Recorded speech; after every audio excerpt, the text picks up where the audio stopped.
Bolsonaro, por na exemplo. sua visão, pra gente Eu também não vou querer. caminhando assim, tipo... Não votar, Brasil- piora tudo, lembra? Não, é. Pra gente caminhando assim, a gente tem no Brasil que tem um cenário bem desenhado, vai ser Lula e Bolsonaro, e você tem o Moro chegando aí. E você tem uma discussão sobre a terceira via.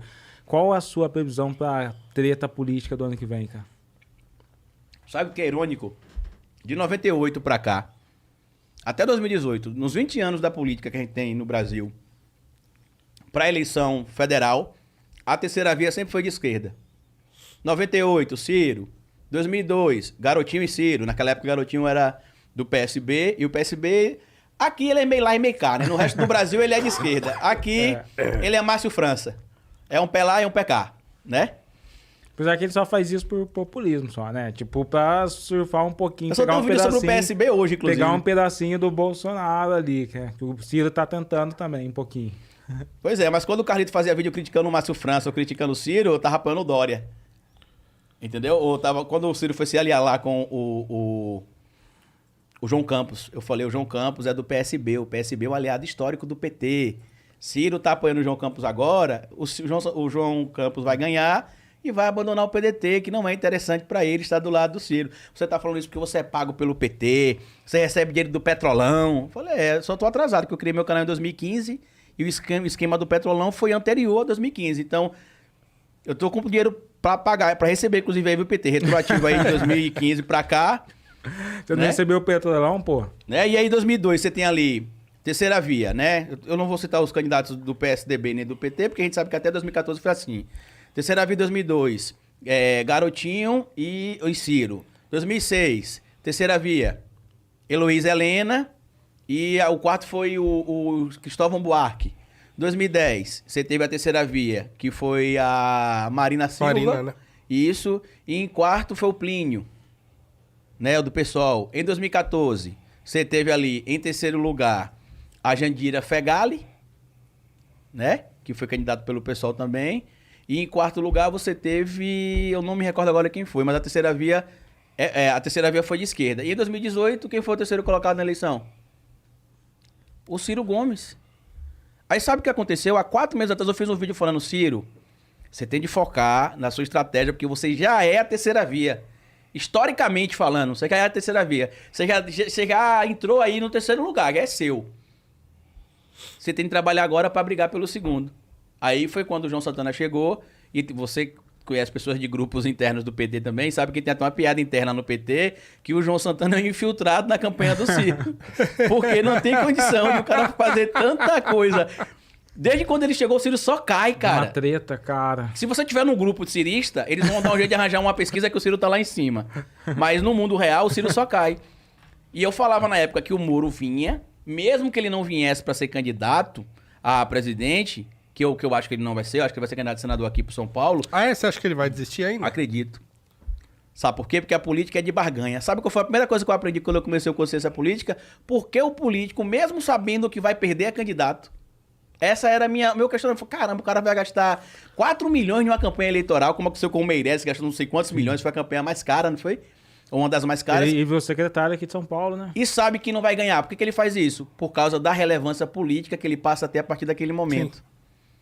Então ele pode conseguir uma secretaria. Ó, anota aí, o Carlito tá falando que o Moro vai ser... Senador, eu acredito. E não é só questão de retórica, porque eu acredito que ele tenha medo de perder a eleição pro Lula, não, caso o Lula vá pro segundo turno, como as pesquisas mostram. É porque as ações dele vão originar complicações legais. Nem vai ter segundo turno, né, mano? Não, as ações do Moro, elas vão complicar em algum momento ele em denunciações legais. Então ele pode sofrer punição. Quais tipos de punição, Carlito? Prisão pro Moro, eu vou ser bem honesto pra você, eu acho pouco provável, porque apesar dos crimes que ele supostamente cometeu terem sido crimes graves, né, já que supostamente ele teria adulterado ali o resultado através de influência em uma das partes, não respeitando a equidade, quebrando o devido processo legal, ajudando a defesa, ajudando a acusação e tudo mais. Mas ele sabe o seguinte, que ele tá entrando na corrida eleitoral com um salto muito grande. Ele tem uma pesquisa eleitoral para senador aqui em São Paulo. E, inclusive, meus amigos paulistanos e paulistas, pelo amor de Deus, como vocês votam mal, viu, cara? Vide Joyce Hasselman aqui em Cataguiri, Mamãe Falei, Não, peraí. Tiririca. O Kim é um deputado... É um bom deputado. Pra não dizer que ele é o melhor deputado que a gente tem aí em atividade. Caramba, cara! Tá entrando no MBL, tenho Não, certeza. eu tô falando aqui de resultado, assim. Não, a gente não é porque é gostar Mas ou por quê? não. Porque ele tirou o imposto do videogame? Porque ele abriu o iPad Não, com o imposto do sim. videogame? É resultado. A gente vai ficar discutindo aqui o tema. Acho que assim, aí é fulanizar. O cara Vamos faz pro o lado trabalho. que todo mundo concorda. Tipo, esses deputados mais alucinados bolsonaristas aí, cara. Porque aconteceu o Gil seguinte, Diniz, como é que você cara. elege Gil Diniz, cara? Pelo Isso amor aí de foi Deus. a culpa do Nando Moura. Ele mesmo fala isso, cara. Isso aí, carteira real, as coisas do... Aí o que acontece? Pra gente finalizar o papo do Moro, né? Ele sabe que isso terá complicações legais pra ele. Então, ele tá liderando as pesquisas aqui. O Dallagnol, a gente precisa ressaltar aqui no podcast de vocês, que é um podcast que tem audiência. Nesse momento, o Dallagnol não pode ser candidato a nada, porque ele está inelegível, ele está respondendo a 3 processos administrativos no Ministério Público, mesmo ele pedindo exoneração. Enquanto os processos não forem julgados, a lei eleitoral não permite que ele seja candidato a nada por 8 anos. Então, essa história de que... Inclusive, tem até uma ironia, né? Que ele é vice do Lula, do Moro. Ele se filiou no dia 19 de novembro, caladinho, esse sem ninguém negócio me saber. dá um arrepio na espinha. Eu conversei isso com o Renan aqui na Sem ninguém segunda-feira. saber. Que esse papo de esses lavajatistas agora querer ser político e tal. Isso me dá Isso um vai arrepio. dar ruim Eu não demais, fico cara. falando... Você entendeu porque... por que o Moro não vai ser candidato a presidente? Não, eu não quero. Eu Porque já falei aqui na o segunda-feira. Laufé tá se mostrando a cada dia que passa. As ações dele tinham interesses políticos. Agora, sabe o que é que me deixa mais pé da vida com o Moro, de certo modo? O Lula acabaria tendo de responder legalmente por essas acusações feitas contra ele em qualquer momento. Só que sabe por que o Moro agilizou, entre aspas, tudo para que o procedimento acontecesse logo? Porque senão Lula seria eleito em 2018 e poderia ser reeleito em 2022, caso fizesse um bom governo. E o Lula só poderia ser imputado aí em 2026 e, dependendo do crime, nem iria para cadeia por causa da idade do Lula. Que o Lula já ia ter mais de 80 anos. Então, quando a gente fala que o Lula tá solto hoje por culpa do Moro e os direitistas morrem, por culpa do Moro. Porque foi ele que atropelou o devido processo legal.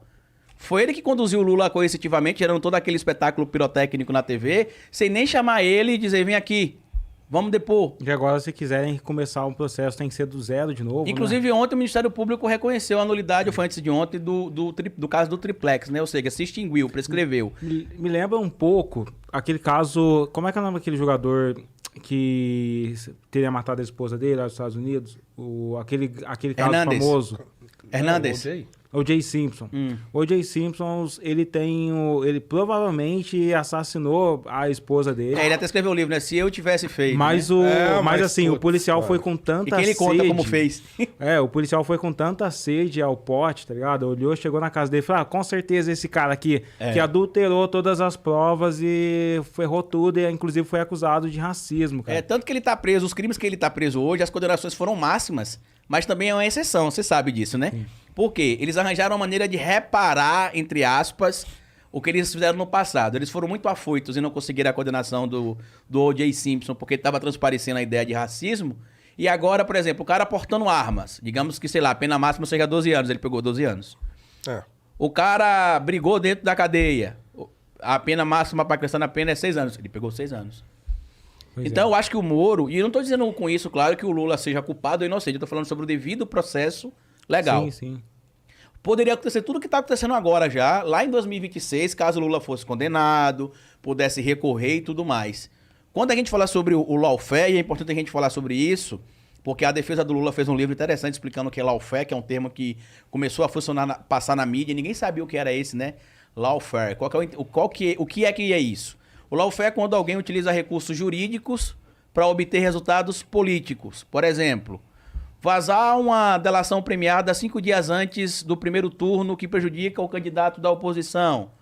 Por exemplo, divulgar uma gravação telefônica envolvendo a presidente da República, mesmo com essa gravação tendo sido obtida de forma ilegal. Então, o John Komaroff, não sei se você ouviu falar nele, Ale, ele é um antropólogo, professor da Universidade de Harvard, é sul-africano. Ele foi o primeiro cara lá em 2017 a dizer: Lula está sendo vítima de lawfare. Todo esse processo que está acontecendo com o Lula não tem presunção de inocência, ele já é presumido culpado desde o começo. Lá em 2017 ele já dizia que o Lula seria preso. Do jeito que o devido processo legal estava andando com relação a ele, ele seria preso. E aqui a gente precisa deixar uma coisa clara também, que ninguém tá aqui tornando o Lula uma figura imaculada, ó, um santo, um deus. Mas sabe por que a gente precisa defender o devido processo legal?